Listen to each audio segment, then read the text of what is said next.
The hype surrounding the movie version of Wicked has been enormous. With the show so beloved by so many, the film version had an awful lot to live up to and faced the potential problem of being unable to please everyone, no matter what creative choices were made. Fortunately, in the imaginative hands of director John Chu, and armed with an expansive screenplay, together with stellar performances from Cynthia Erivo and Ariana Grande, the film has become a rare modern example of a movie musical adaptation that has well and truly done justice to the Broadway original. This got me thinking about the history of stage-to-screen musical adaptations. Hollywood, after all, has been mining Broadway for material ever since the arrival of talking pictures in the late 1920s, and what is apparent is that there is no right way to adapt a stage musical to the screen. Some adaptations have made significant, even monumental changes to the original material that have nonetheless somehow worked. Others have remained true to the stage show almost to a fault, yet have bombed. Many of the worst movie musicals have suffered from poor casting choices and from taking an axe to their plot and score, whilst many of the best have succeeded because they managed to remain true to the stage version without simply reproducing it on screen as if the two mediums were interchangeable. This video is about Hollywood's patchy record in bringing Broadway adaptations to the screen, examining from an artistic standpoint why some adaptations have worked better than others, what went right for those that succeeded, and what went wrong for those that failed. The Music Man is a staple of the American musical theatre canon, constantly revived in high schools and community theatres across the country. First produced on Broadway in 1957, it was the smash hit of the season, far outstripping its nearest rival, West Side Story, in popularity. Its star, Robert Preston, delighted audiences with a famously dynamic Tony Award-winning performance. When Warner Brothers got their hands on the screen rights, however, veteran studio head Jack Warner determined to cast a bona fide movie star in the title role, convinced that Preston lacked the box office appeal to carry the film. Warner first offered the part to James Cagney and then Bing Crosby, both of whom turned it down. He next tried tapping the non-singing Cary Grant, who not only rejected the offer, but told Warner bluntly that no one could play the role like Robert Preston, adding that he wouldn't even bother seeing the film if Preston wasn't cast.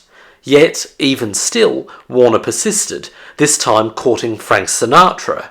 In the end, Preston only got the role because Meredith Willson, the author-composer of the stage play, had wisely had casting approval written into his contract and threatened to cancel the entire project if Preston wasn't cast. The end result was a memorable performance in which Preston amply demonstrated why he had won the Tony Award in the first place. This tendency to miscast film stars in movie musical adaptations is often seen as a classic example of harmful meddling by the type of studio executives who know far more about business than art. It was decisions like these that resulted in Rosalind Russell being preferred to original Broadway star Ethel Merman in Gypsy, in non-singers Peter O'Toole and Sophia Loren being cast in Man of La Mancha, in Lucille Ball being hideously miscast over Angela Lansbury in the box office bomb Mame, and perhaps most bizarrely in Western stars Lee Marvin and Clint Eastwood being cast in the Lerner and Loewe musical Paint Your Wagon, a decision so ridiculous The Simpsons were still making fun of it almost 30 years later. Yet, the logic behind replacing Broadway performers with A-list movie stars of questionable singing and dancing talent is not actually as ridiculous as it initially appears. In the first place, some Broadway stars possess a personality and acting style that are just all wrong for the screen. Carol Channing, for example, was the type of powerhouse performer who could weave a spell over her audience, leaving them in fits of laughter or floods of tears as the scene dictated. Yet, in her occasional forays into film, she was so larger than life that her acting felt completely hammy and over the top. The same was true of English song and dance man Tommy Steele, whose monumental success on stage in the 1960s won him a Hollywood contract that resulted in 4 expensive flops as audiences failed to warm to his manic persona. To a lesser extent, it was also true of the aforementioned Ethel Merman, who even on screen always felt as if she was singing to the back row of a theatre.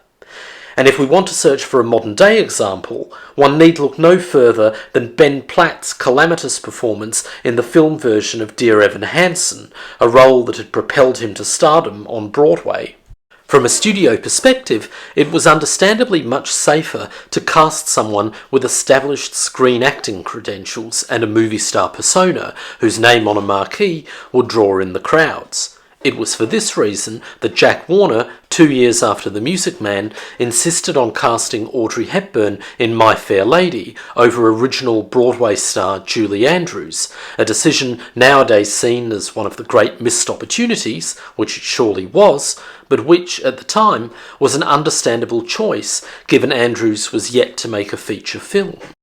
The problem, of course, was that plenty of movie stars, perfectly suited to playing the role from an acting standpoint, simply could not carry a tune.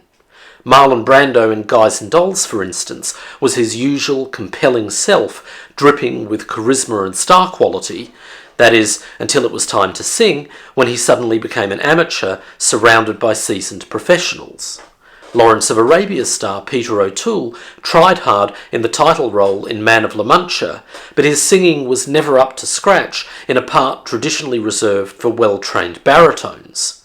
Elizabeth Taylor was likewise mercilessly mocked by contemporary critics for her atrocious singing in the film version of Stephen Sondheim's A Little Night Music. Rod Steiger, one of the great American dramatic actors of his generation, was cast as the villainous Judd Fry in Oklahoma, resulting in the removal of Judd's character-building solo number, Lonely Room, to accommodate Steiger's lack of singing talent. And don't even get me started on Russell Crowe's Javert in Les Miserables. Hollywood, though, in the classical era at least, had a secret weapon that it went to inordinate lengths to conceal from the public, namely that its stars often didn't do their own singing. So yes, folks, the villainous arc in Singin' in the Rain, in which antagonist Lena Lamont plans to force Debbie Reynolds' Kathy Selden to dub her in perpetuity without screen credit, was something the major studios actually did to countless classically trained professional singers. The most famous victim of this injustice was the stupendously talented Marni Nixon, whose incredible versatility was such that she dubbed Deborah Kerr in The King and I, Natalie Wood in West Side Story, Audrey Hepburn in My Fair Lady, and Marilyn Monroe's high notes in Gentlemen Prefer Blondes, 4 entirely different roles, imitating entirely different voices, yet which Nixon pulled off so flawlessly that contemporary audiences left the theatre unaware that any dubbing had occurred at all. That is, until the cat got out of the bag for Audrey Hepburn after My Fair Lady's release, potentially costing her an Oscar. For her work singing the entire score of The King and I, whilst spending countless hours studying Deborah Kerr's movements, intonation and facial expressions in order to match her singing to Kerr's speaking voice, Nixon was paid the paltry sum of $420, whilst being legally prevented from publicly acknowledging her role in the film's success. Yet, ethical considerations aside, there can be no doubt that the use of dubbing in the best movie musicals seamlessly overcame the obstacle of an established star's lack of singing talent. The original West Side Story remains a true masterpiece, despite neither Maria nor Tony doing their own singing. Deborah Kerr's and Audrey Hepburn's performances in The King and I and My Fair Lady are to this day ranked among their best, thanks to the melding of their acting talents with Marni Nixon's voice, and even dancing stars Sid Charisse and Vera Ellen were constantly dubbed throughout their stellar movie musical careers, serving as a reminder that singing and dancing comprise distinctly different skill sets. Of course, when one talks about stage-to-screen adaptations, the assumption is always that the studios were attempting, at least in some measure, to faithfully adapt the Broadway original. In reality, there were plenty of occasions when nothing could have been further from the truth. The movie musical, despite a few ebbs and flows in popularity, remained an established genre from the late 1920s until the late 1960s, and the studios throughout these decades consequently had plenty of singing and dancing talent on their rosters, for whom an adaptation simply meant the creation of a star vehicle. The studios also owned their own music publishing houses and understandably sought to profit from any popular songs that might arise from their films. Finally, there was the pessimistic fear that what had impressed educated New York audiences on Broadway just wouldn't appeal to Middle America. As a result, the big studios had no qualms about playing fast and loose with their source material. Hence, Rodgers and Hart's 1937 Broadway hit, Babes in Arms, was reimagined 2 years later as a star vehicle for Mickey Rooney and Judy Garland, shorn of all but 3 of its original songs, with its score almost entirely replaced with miscellaneous pop tunes from MGM's existing catalogue.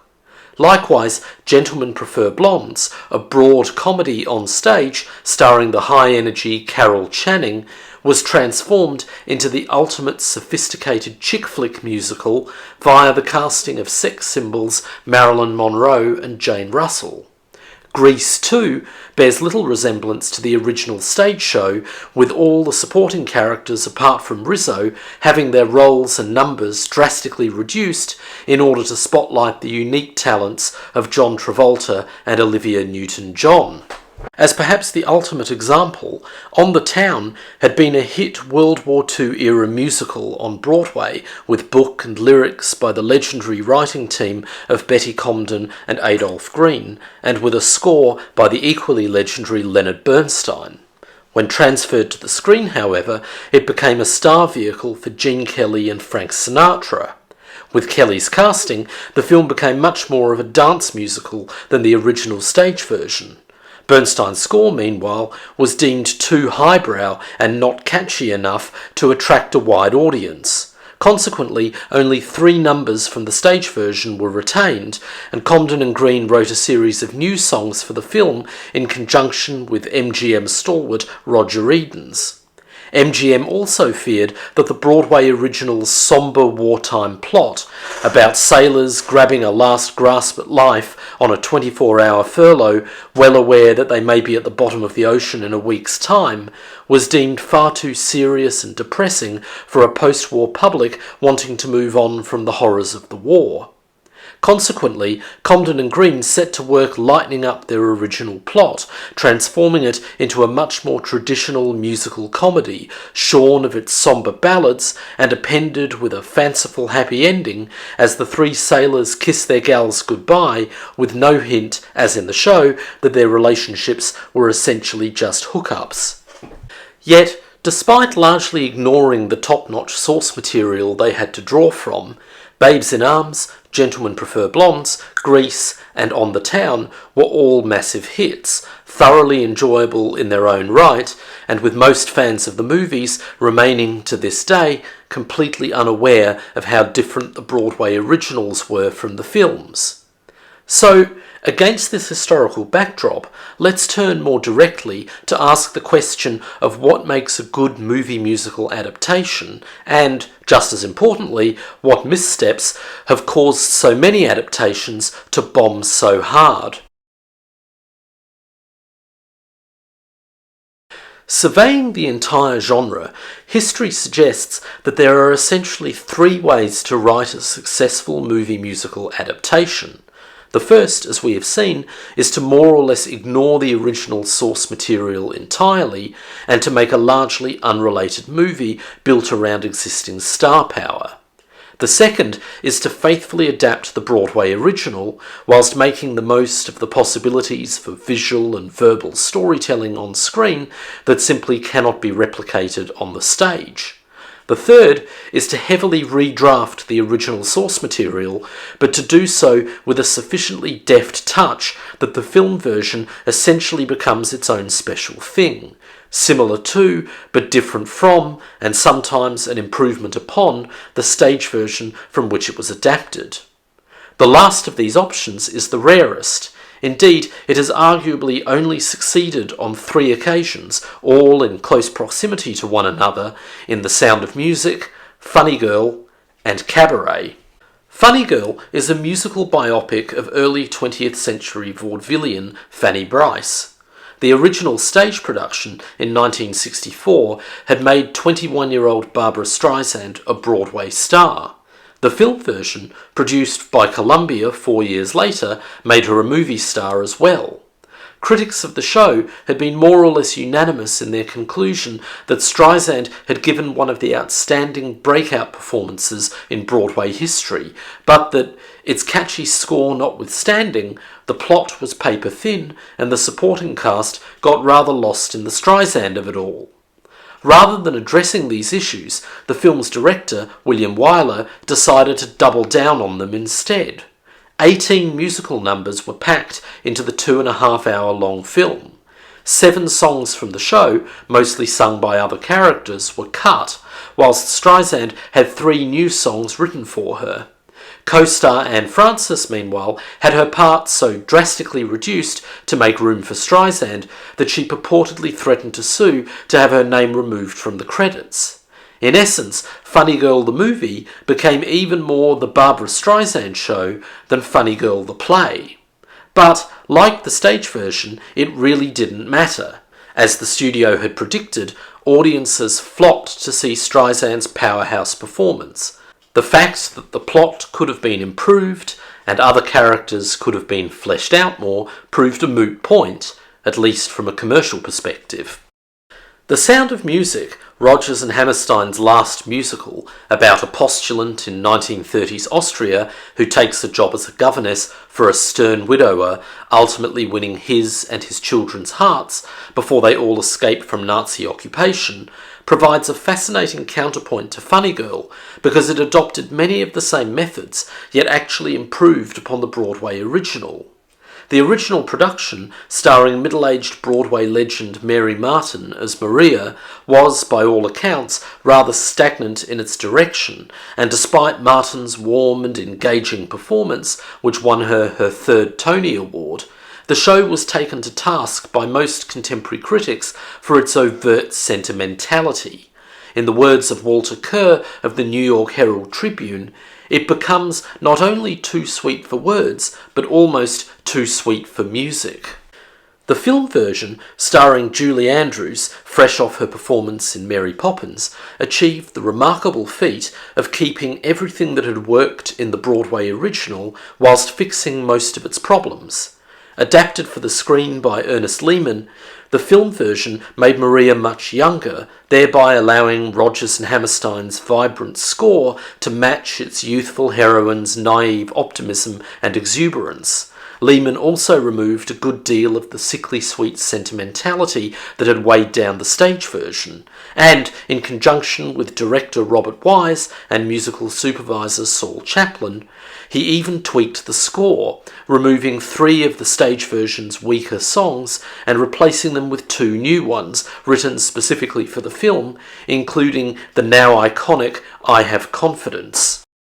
Meanwhile, the stilted direction of the stage version was replaced with grand sweeping shots over Austria's lush natural landscape, with the movie filmed on location in and around Salzburg. As perhaps 2 of the finest examples of the capacity of film, at its best, to employ a visual storytelling language impossible to replicate on stage, the original Broadway production opens with Maria up a tree singing the title song, whilst the film version brings us the iconic prologue comprising aerial shots over the Austrian hills and mountains, culminating in Julie Andrews spinning into frame and bursting into rapturous song.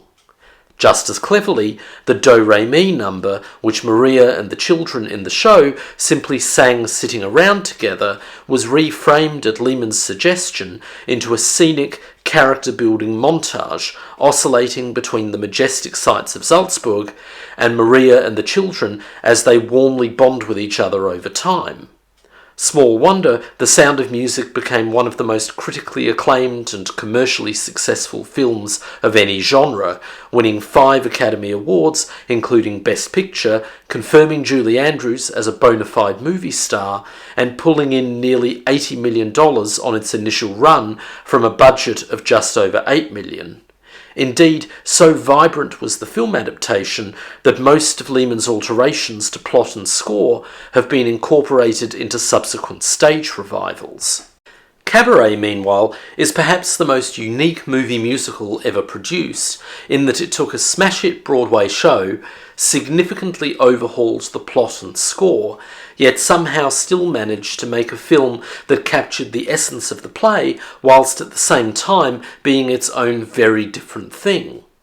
The stage version, first produced in 1966, focused upon a third-rate English cabaret singer, Sally Bowles, working at a seedy Berlin nightclub, the Kit Kat Club, in the late 1920s, on the cusp of the Nazis' rise to power.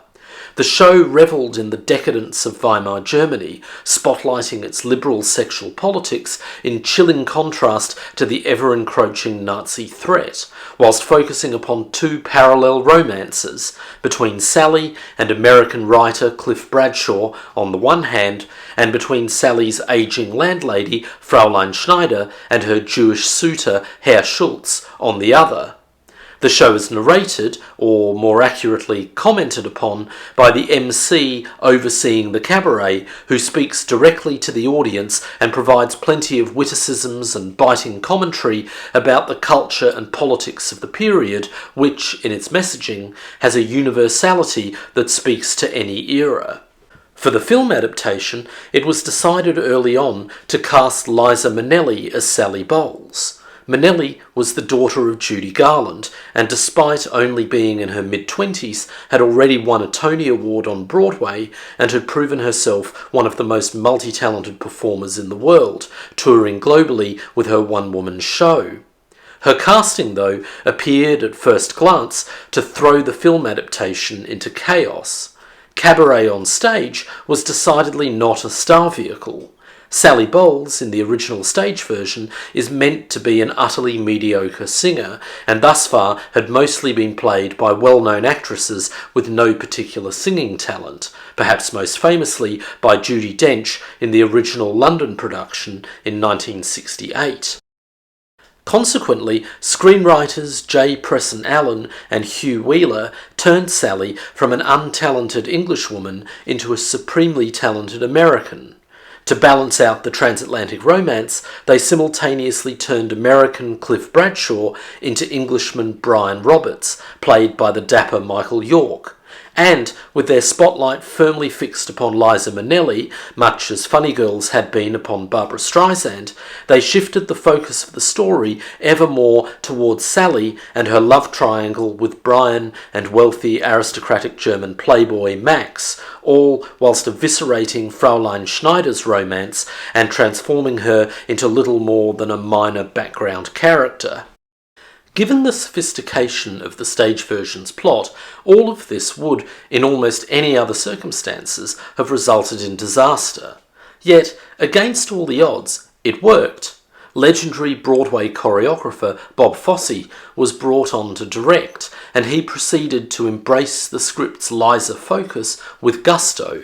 The show's composers, John Kander and Fred Ebb, close friends of Liza's who had written songs for her one-woman show, added additional numbers tailor-made to suit her talents, whilst Fosse set about fossifying the choreography, granting its numbers the sharp, angular, confronting edge that had made him such a revered innovator on Broadway. Most importantly, the decision was taken to make the musical numbers in the film diegetic. No one bursts into glorious song to voice their feelings or grow their character, as happened in the stage version. With one notable exception, characters only sing when they are on stage at the Kit Kat Club. This creative choice proved pivotal to the success of the film, for despite simplifying elements of the plot, streamlining its characters and significantly altering the specific details of the central romance, the overarching dramatic arc of the stage version, that is, everyday people preoccupied with their daily lives, partying hard, often to mask their own pain, whilst for the most part blithely ignoring or dismissing the encroaching Nazi menace, remained entirely intact. Indeed, the dramatic tension of the film was heightened by its sense of realism. With characters no longer bursting into song, the film feels less like a musical and more like a period drama in which several of the characters just happen to be singers who intermittently perform on stage, but whose songs speak to the higher truths that the protagonists themselves are ignoring.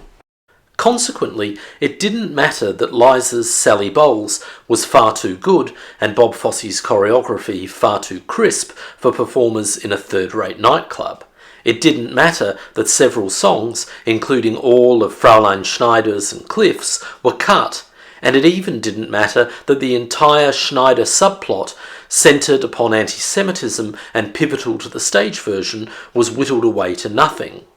The overarching themes at the heart of the play remained, its dramatic tension was successfully translated to the screen, and thus the film version, somehow, became its own special thing, different from, but still capturing the spirit of, the Broadway original. Most movie musical adaptations, of course, follow the much less complicated formula of attempting to more or less faithfully adapt the original stage production to film. Plentiful examples of successful adaptations could be cited, from The King and I to West Side Story, My Fair Lady, Fiddler on the Roof, and the severely underrated 1776, to more recent hits like Chicago, Hairspray, and Matilda. To illustrate how this style of adaptation can work at its best, I've chosen to focus upon 1968's Oliver, which thoroughly deserved its Best Picture Oscar and which provided a masterclass in how to transform a great stage musical based on a great novel into an equally great film. Oliver is a cultural institution in the UK, a musical adaptation of the classic Charles Dickens novel Oliver Twist. It was the brainchild of composer Lionel Bart, who accomplished the rare feat of single-handedly writing the music, lyrics and book for the show, and who did it all whilst being unable to read or write music, instead singing the songs into a tape recorder and getting his friend, the film composer Eric Rodgers, to transpose them to the page. Bart was a working-class Jewish Cockney, the son of Austrian immigrants, and his score beautifully captured the essence of Dickens, despite taking enormous liberties with the source material. The original novel is essentially a mystery, focusing upon orphan boy Oliver Twist's unknown parentage after his mother arrives at a rural workhouse heavily pregnant, gives birth to him, and promptly dies, leaving only an inscribed locket as a clue to his identity. It emerges by story's end that she hailed from a well-to-do family and that Oliver's unscrupulous half-brother, Monks, had concocted a dastardly scheme to keep Oliver's identity a secret so that he could steal his inheritance. Along the way, thanks to a series of coincidences, Oliver finds himself taken in and cared for on separate occasions by Mr. Brownlow and the Maley family, who, it turns out, are actually friends and relatives of his mother. In Bart's hands, the mystery of Oliver's parentage, the through line of the novel, is completely done away with, and the play entirely focuses upon Oliver's iconic personal journey in which he travels to London, meets the Artful Dodger, and is inducted into Fagin's gang of juvenile pickpockets. As in the novel, Oliver finds an ally in Fagin's associate Nancy, whose violent boyfriend Bill Sykes murders her when she rescues Oliver from Fagin and reunites him with Mr. Brownlow. In the novel, the Artful Dodger is arrested and transported to Australia 2/3 of the way through the tale, and Fagin ends up being hanged, losing his mind as the day of execution approaches. In Bart's version, Fagin is transformed from a conniving villain into a delightful rogue, who ends up dancing off into the sunset arm in arm with the Artful Dodger. In essence, the beauty of Bart's play lies not only in its evocative music, which entirely captures the spirit of Dickensian London, but also in the briskness of the plot, which moves at a rapid-fire pace, taking the audience from one delicious character song to the next. When it came time to make the film version in 1968, directorial duties were handed over to the veteran English dramatic director Carol Reed, who had never directed a musical before. In hindsight, this decision proved a masterstroke. Whilst the stage version had successfully captured the feel of Dickens, but only superficially engaged with the darkness of the novel, Reed managed to concoct a film that felt like a dramatic adaptation of Oliver Twist, with characters who just happened to regularly burst into song.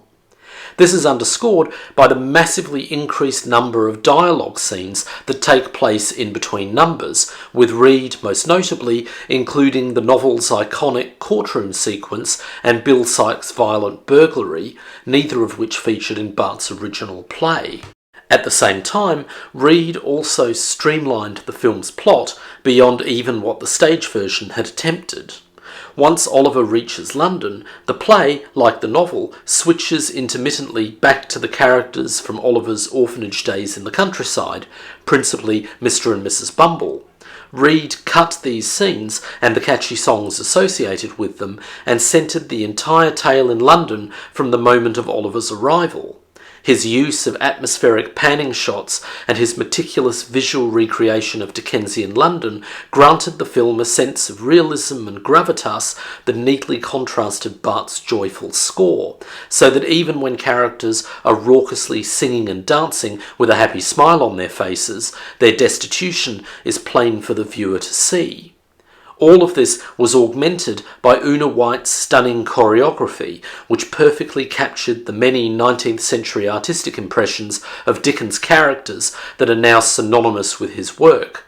White's choreography, in a breathtaking achievement, felt like these sketches come to life in dance.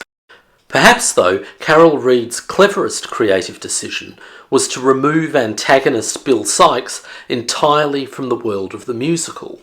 His only number from the stage version, My Name, in which he sings about how violent and dangerous he is, was replaced by a chilling silence from actor Oliver Reed, a rising star of the British film scene at the time. Sikes hardly speaks, and when he does, it's terrifying. In Carol Reed's sure hands, it entirely feels as if Sikes is in an adaptation of the Dickens novel, and everyone else is in a musical. This creative decision served to transform Sikes into one of the great screen villains, with his laconic, self-absorbed indifference to everything going on around him, concealing a horrifyingly violent temper which could snap at any moment, laid bare when he threatens Fagin, kidnaps Oliver, strikes Nancy in public, and ultimately beats her to death in the climax, all done whilst everyone else around him is intermittently singing and dancing. In essence, Oliver is as close to the perfect, loyal movie musical adaptation as one can get. Carol Reed's film version rediscovered the darkness of the Dickens novel, which had largely been lost in Bart's play, and blended it with everything that had made the stage musical great. So, if films like Oliver, West Side Story, The Sound of Music, and Cabaret comprise glowing examples of how to do stage-to-screen adaptations right, why do so many of them still go wrong?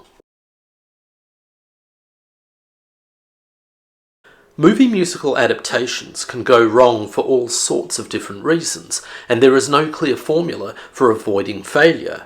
Some directors adopt a minimalist approach and try to do nothing more than bring the Broadway original to the screen as faithfully as they can. This has been done well, for instance in The Pajama Game and Damn Yankees, but even the most faithful of adaptations can go wrong.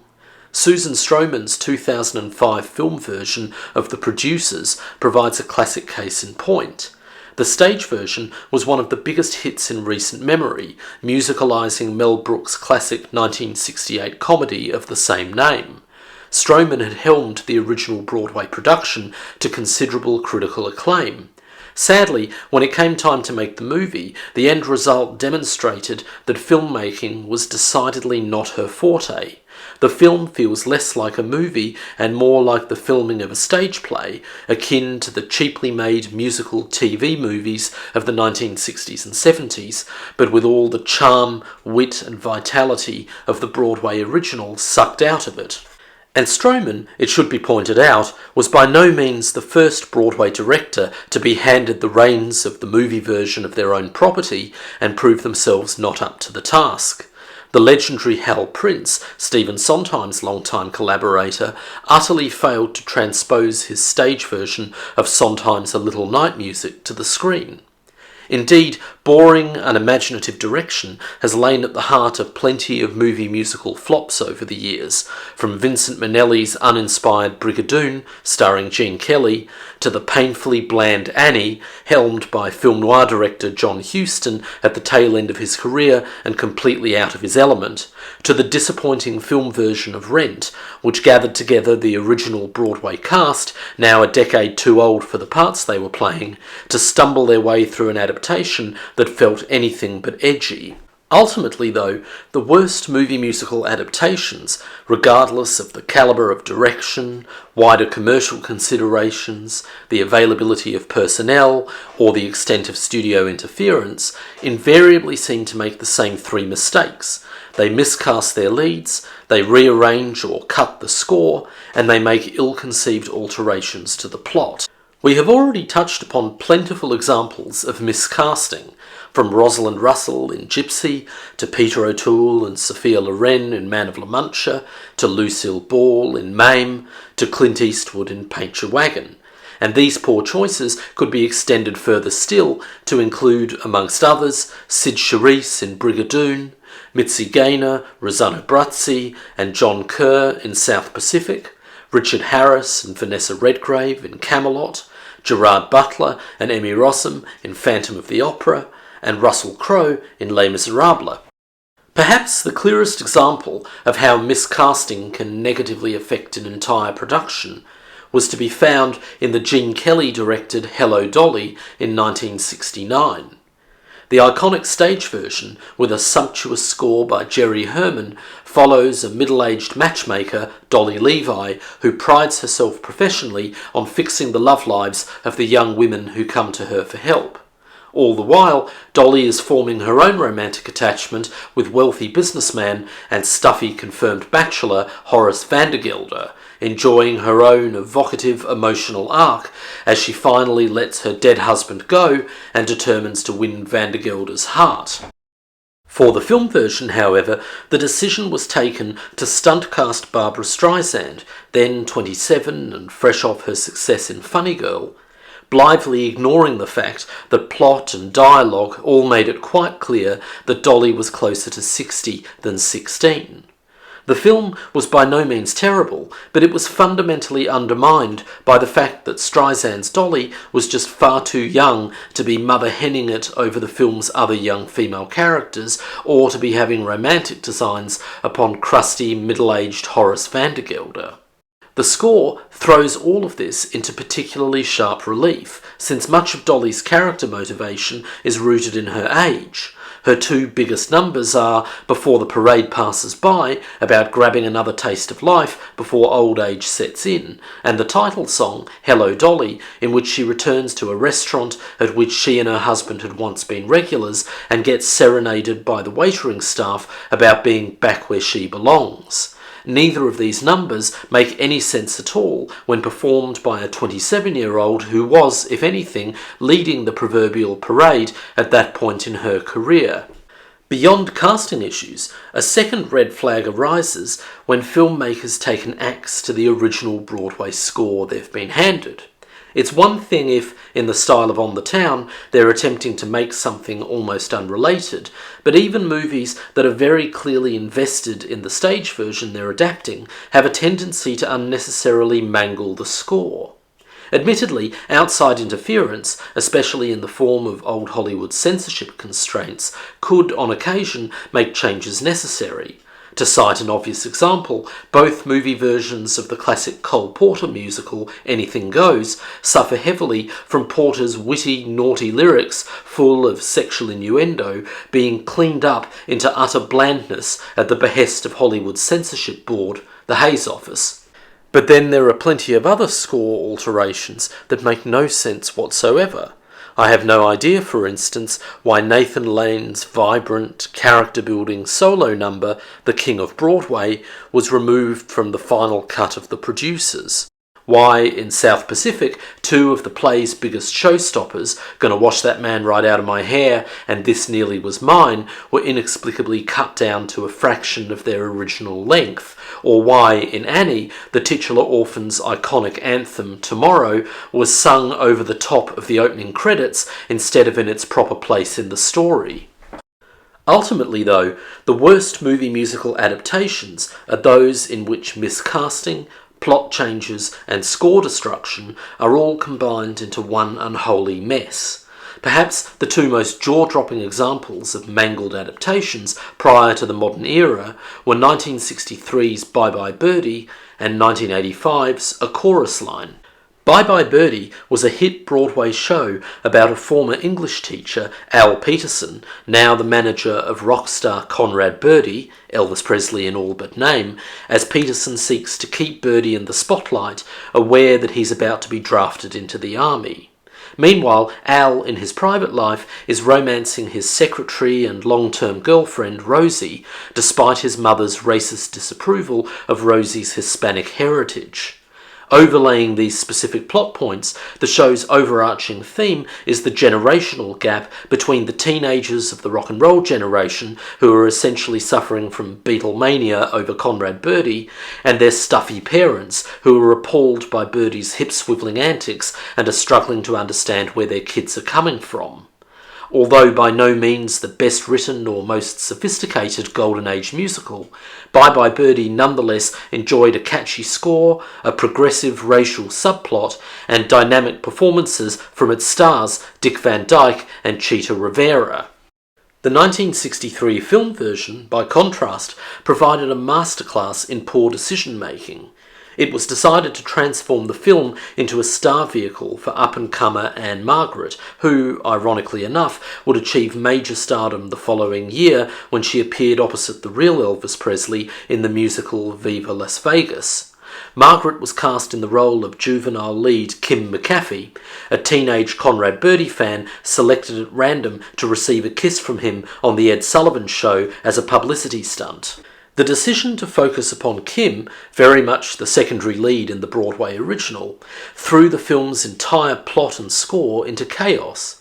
The interracial romance between Al and Rosie provides the emotional core of the stage version, and one can consequently understand Dick Van Dyke's dismay when he discovered his role in the film had been shrunk from central protagonist to barely co-lead alongside Anne Margaret.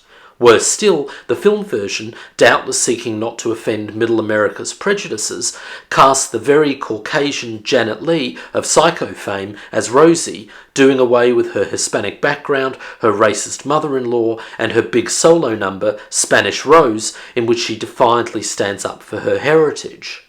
And all of this was quite apart from the bizarre decision to transform Al himself from a former English teacher into a biochemist who has developed a miracle supplement for animals, something the film uses as a simple plot device, but which leaves the viewer wondering why Al doesn't just quit show business and go and collect himself a Nobel Prize.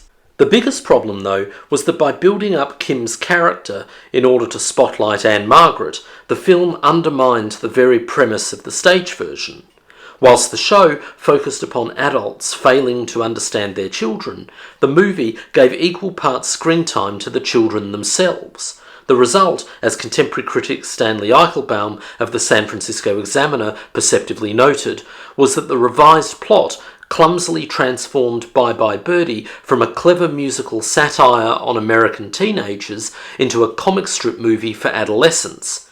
It was now 50% adults disapproving of rock and roll, and 50% the film trying to make a hip Elvis Presley movie without Elvis Presley. Moreover, providing a perfect illustration of how losing the plot in adaptation can simultaneously throw everything else out of whack, the original score, in large measure responsible for the show's success, was torn to shreds to accommodate all the plot changes.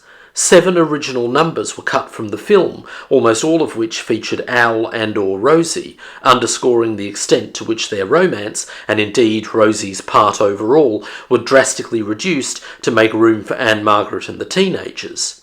Kim, meanwhile, went from being involved in just 4 numbers in the original show to having 8 in the movie, her undue prominence underscored firstly by the fact that Anne-Margaret was granted an unrelated title song which she sang over the opening and closing credits, and secondly that Kim and her boyfriend Hugo were shoehorned into the film's final number, Rosie, which in the stage version was Al and Rosie's happily ever after duet, which had nothing to do with the teenagers at all.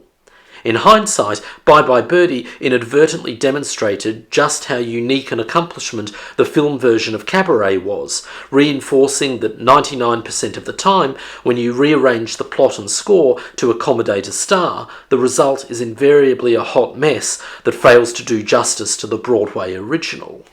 The Richard Attenborough-directed A Chorus Line from 1985, meanwhile, reveals what happens when a director has no real grasp of his subject matter. Despite its mega success on Broadway, A Chorus Line was always going to be a difficult sell on screen. The stage version, which debuted in 1975 and was still running at the time of the film's release, was a groundbreaking examination of the professional lives of Broadway dancers, stripping away the glamour to reveal the blood, sweat and tears that underpinned their profession, one infamous for its competitive nature and lack of job security. The show was the ultimate ensemble piece in which almost every character is briefly granted the spotlight to personalise their fears and hardships, their motives for auditioning, and the consequences they will face if they are rejected. The original stage version was brimming with inspired choreography by director Michael Bennett, who utilised movement to illustrate the homogeneity of the chorus line as a professional unit, whilst emphasising the reality that behind it lay an assortment of hard-working individuals. All of this, moreover, was augmented by a classic Broadway score by Marvin Hamlisch, full of deeply resonant character songs. The film version, by contrast, quite simply did everything wrong. In the first place, the show has no real protagonists. Although some characters, notably Cassie, are more prominent than others, it is by definition an ensemble piece. The film version turned Cassie and choreographer Zach, her ex-boyfriend, into central protagonists, whilst Attenborough's decision to cast movie star Michael Douglas in the largely unseen role of Zach naturally meant that his part had to be artificially expanded to befit Douglas's star status. The biggest problem was that Attenborough clearly didn't understand what the original play was all about, notoriously going on the Today Show on the day of the film's release and opining that A Chorus Line was about kids breaking into show business. As every fan of the stage version would attest, all but 2 characters are veteran dancers, and the musical is actually about the question of whether life as a professional dancer is worth the toll it takes on their health and self-esteem. Attenborough's disengagement from the source material was further reinforced by the host of other poorly conceived creative choices he made. He tampered with and rearranged the score, removing several key numbers, clearly not realising that in A Chorus Line each song tells its own story and is indispensable to the narrative whole. He threw out much of Bennett's iconic choreography and hired in his place Jeffrey Hornaday, a quintessentially 80s pop choreographer who was best known for providing the choreography for Flashdance. Perhaps unsurprisingly, by the time Hornaday was finished, every character looked like they were doing a banal Jennifer Beals impression. Worse still, in order to make the film more family-friendly, Attenborough removed all the overt gay references from the show, which had been central to several of its openly queer characters, whose queerness formed an integral part of their story. And, as the final nail in the coffin, Attenborough managed to completely bungle 2 of the show's biggest numbers. What I Did for Love in the original Broadway production was sung by the character of Diane and was a moving tribute to dancers and their dedication to their craft, despite all its challenges and uncertainties. In the film version, the number was handed to Cassie and was transformed into nothing more than a generic love song about Zack as she leaves the stage once he's finished auditioning her. Worst of all, the music and the mirror, Cassie's iconic dance number in front of a wall of mirrors, was removed and replaced with the ineffectual Let Me Dance For You, accompanied by choreography from Hornaday that had none of the tragic beauty of the Bennett original. Quite simply, a chorus line may be considered a masterclass in failed adaptation. Only with Cats in 2019 would a director ever again so entirely misunderstand and mishandle their source material. The movie musical lost its status as a staple Hollywood genre over the course of the 1960s. Despite that decade bringing us a handful of the best movie musicals ever written, the era was characterised by a series of financial flops as musicals became ever more detached from contemporary pop culture and were increasingly released as big-budget prestige pictures, so lavish and expensive that their failure resulted in near-commercial ruin for the studios in question. For the next 40 years, the movie musical remained an almost forgotten genre, whose rare hits were vastly outnumbered by a string of notorious failures, which collectively served to reinforce the popular view that musicals had become box office poison.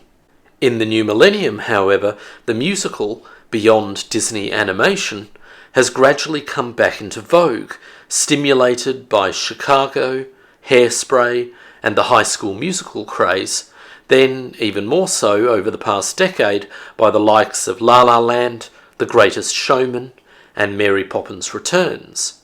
These films captured the imagination of the wider public, especially younger audiences, at the same time as this very demographic was falling in love with a handful of Broadway musicals like Phantom of the Opera, Les Miserables, Newsies, Dear Evan Hansen, Hamilton, and of course Wicked, allowing these shows, to varying degrees, to transcend their traditional fan bases.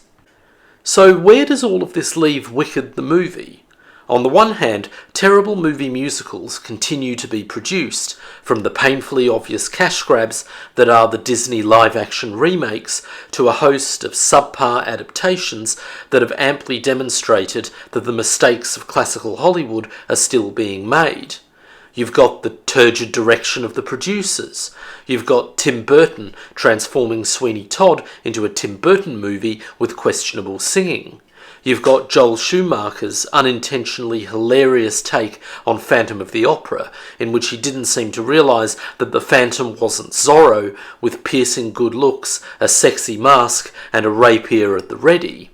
And then, of course, you've got Into the Woods and Cats, in which Rob Marshall and Tom Hooper respectively demonstrated an astounding lack of understanding of their subject matter. The modern movie musical isn't helped by the fact that film directors are no longer experienced in the art form. The days when the likes of Vincent Minnelli and Stanley Donen specialised in the genre are long gone. A similar evolution has occurred from an acting standpoint as well. Most high-profile musical theatre stars these days enjoy flourishing careers away from the stage, usually on television. None, however, have become bona fide Hollywood A-listers. Consequently, the casting of movie musicals has felt as weighed down as ever by the requirement of attaching marquee names to their projects, at a time when there are no longer any Fred Astaire's, Gene Kelly's or Judy Garland's floating around Hollywood. The 2012 movie version of Les Miserables underscores the point. I've been fortunate enough to have seen Hugh Jackman perform on stage in 4 different musicals, and I can attest firsthand that he is a truly great musical theatre actor, thoroughly deserving of the accolades that have come his way. But he's the guy, in his prime, you would have wanted for Sky Masterson in Guys and Dolls, or the MC in Cabaret. He's not the guy you want for Jean Valjean, and despite all the big talk about his audition process, the reality was that he was never going to lose the part because he was, at the time, the only Hollywood A-lister who was also a musical theatre star. In my personal view, he did a terrific job as bitter, unredeemed Valjean early in the piece, and I loved his death scene at the end, which made me care about everything after Empty Chairs at Empty Tables in a way I've never done before. But everything in between left me cold, largely because he's just vocally unsuited for the role. Anne Hathaway, meanwhile, essentially her generation's Anna Kendrick, possessing underutilised musical theatre training, thoroughly deserved her Oscar. But it was clear that the rest of the cast fell into two contrasting categories: movie stars who can sing, though not to an elite Broadway standard, and musical theatre stars whom it was hoped would mask the movie stars' vocal inadequacies. I thought the film itself was quite well done, not unlike Oliver, granting a gritty realism to revolutionary Paris that is nowhere near as apparent on the stage. But it all still nonetheless felt rather mediocre, largely because its star-studded cast was nowhere near as well suited for their roles as the various theatrical dream casts that have been assembled over the years. Simply put, it's hard to enjoy Russell Crowe's Javert when you've heard Terence Mann, Philip Quast and Norm Lewis conquer the role. Yet, for all Hollywood's recent missteps, it does feel as if the movie musical adaptation is belatedly finding its feet again as a recognised and respected genre. Tick, Tick, Boom, The New West Side Story and Matilda have collectively demonstrated that a few directors still understand how to take a successful Broadway show and adapt it to the screen. Wicked unquestionably fits into this category as well. So many fans of the stage version feared disaster as trailers and preview clips were released and the day of reckoning approached, yet they needn't have been concerned. John Chu's visual eye has proven perfectly suited to the task, crafting an Oz that feels like a perfect blend of Hogwarts meets an updated version of the original 1939 Wizard of Oz. All of this is abetted by Winnie Holtzman and Dana Fox's screenplay, which, without wanting to go into spoilers, is more than just a slavish reproduction of the Broadway original, and managed to open up fresh space for a more nuanced take on its protagonists. The film was also fortunate in its casting, with Cynthia Erivo and Jonathan Bailey providing the musical theatre credentials, and Ariana Grande the cross-genre star quality, which, thanks to her own musical theatre background, actually worked out surprisingly well. In short, when the cast of Les Miserables performed, not particularly well, at the 2013 Oscars, Hugh Jackman rather optimistically declared that the movie musical is back.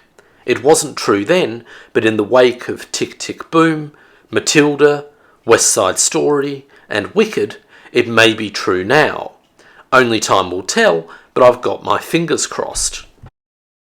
If you enjoyed this content, I'd recommend checking out my new book, Hollywood's Women of Action, From the Perils of Pauline to Wonder Woman, which examines the development of the action heroine as a character from the silent screen era to the present day. It's available from Amazon and other international booksellers. To purchase, follow the link in the description below. And if you enjoyed this video, please don't forget to like, comment and subscribe.